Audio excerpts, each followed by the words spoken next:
Thank you very much, everybody who's attended, and good afternoon. Just very quick intro to me. I'm the Experimentation and Performance Consulting Director of Journey Further. I run the conversion team. I have a long history in experimentation, conversion, optimization, digital analytics, and digital strategy with agencies, management consultancies, and client side with the likes of Sky and Visa. I do a lot of stuff on LinkedIn, so if you don't follow me already, please feel free to connect with me or follow me on LinkedIn or Twitter. So I'm talking to you today about digital strategy, and I guess digital strategy means different things to different people. And coming from my background, which is generally all about optimization and continuous improvement, strategy to me only really makes sense when it's driving action and when it's changing behavior at the day-to-day level in business. So strategy is really, number one, an articulation of the direction of your business, and really that's about how you're going to make profit and how you're going to make money, and that should trickle down into how you measure what you're doing. And that's both how you measure whether or not you're achieving that strategy, but also the kinds of data that you use in order to understand opportunities, in order to improve things. And that then should align very closely to concretely what you're actually doing. And that can sound a little bit obvious, but it'll become a bit more apparent as I show you how we go about doing that. So the first part is about articulating your business strategy, which is articulating a profit strategy.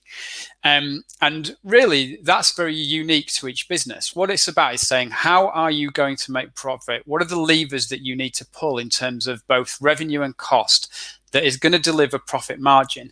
And that will give you a very unique view of the focus and the type of activity that you need to deliver in things like marketing, merchandising, fulfillment, whatever, depending on the type of a business. Now, it's quite remarkable how many businesses haven't really been through this process, or if they have, they don't really share it and communicate it within the business and don't live and breathe it. And so what you find is that you might have a marketing team who will really be working to something fairly generic, like driving revenue or delivering traffic to a website or something like that. But if that was to be based on a proper profit strategy, it might be slightly different. So, for example, you might be driving margin by selling products at a particularly high rate. So you've got a high markup on products, which you justify through certain aspects of branding, the premium nature of how you sell those products, customer service, that sort of stuff.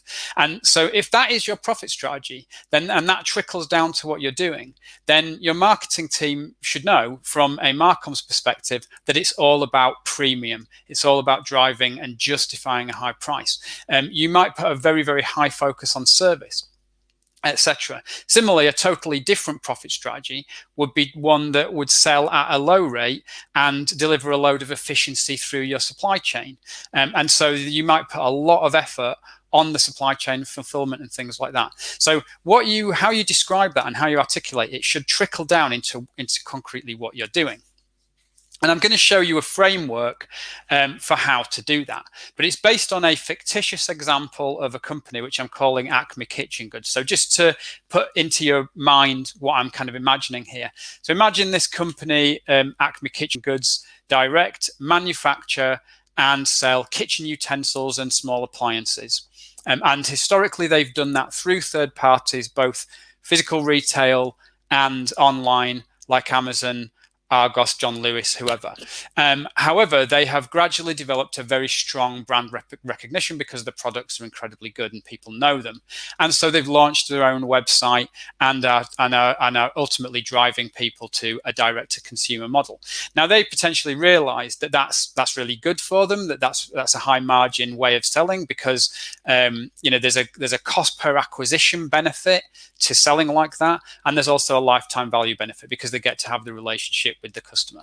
So the starting point of their profit strategy is to push the direct-to-consumer model, which is because it's better from a margin point of view. And so the first thing that we do is try and articulate how that works, literally mechanically, how that works from a profit perspective. And profit is a product of both revenue and cost. And revenue can come from either new acquisition, from increasing the value of existing customers, or retaining customers. And cost is largely a product of both marketing and sales cost and operating cost. So if we look at those mechanics and we think, based on that overarching strategy, what are the levers that we can pull? We might say that customer acquisition is very specifically needs to focus on outbidding and outranking third parties. So if somebody searches for one of their products and what they see is them, John Lewis, Amazon, Argos, and various other suppliers, then the whole strategy needs to focus on being more compelling, more visible, and more clickable than those of the third parties, because ultimately you're trying to displace those third-party retailers. Another acquisition strategy would be that organic and social plays a big part, because if you can develop a loyal brand following, then there's a lot of organic stuff that you can do in reducing the cost of marketing.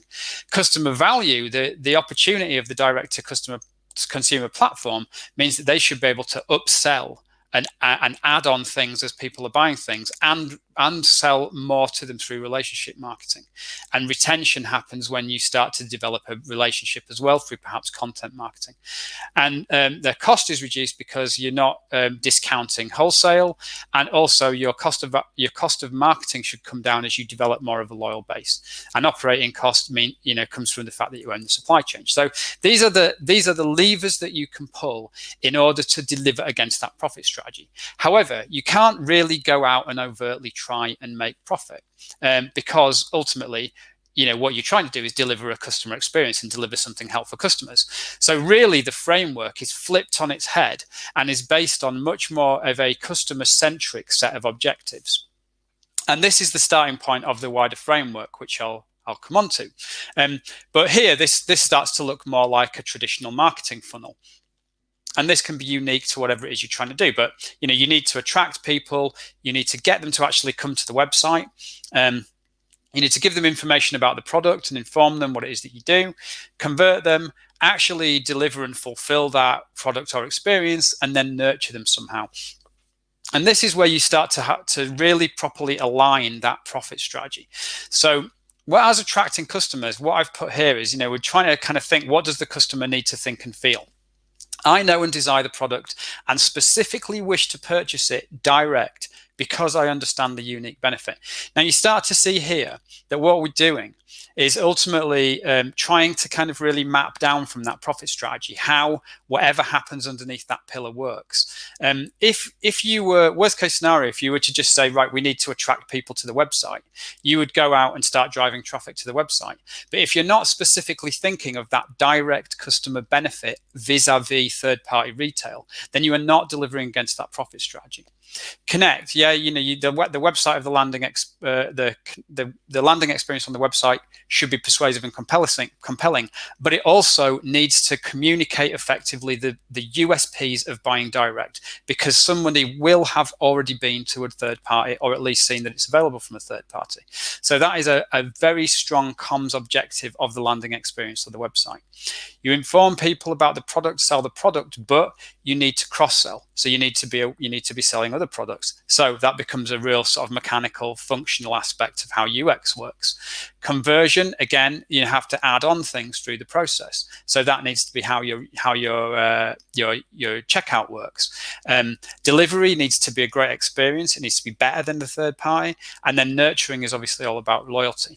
So these are the things that you have to really, really kind of almost paint on the wall and keep in mind as you're actually operating things. And that leads on to this specific framework. And this is really the kind of crescendo, which is this is how a framework works. Now, remember, what we're doing is we're trying to understand the different objectives, the different parts of the flow and experience that a customer should go through, how you measure whether or not you're achieving those things, and ultimately then how you drive action.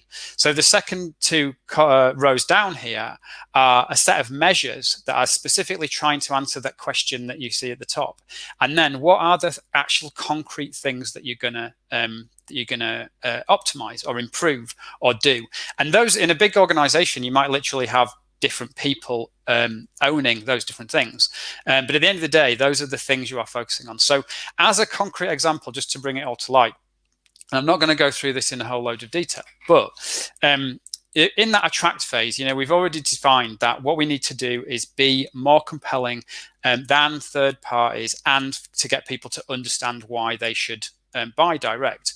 So your marcoms then have that objective. The marcoms objective is not just selling the awareness and belief in the product, but it's selling the benefit of direct, and that has to come through all of your marketing communications.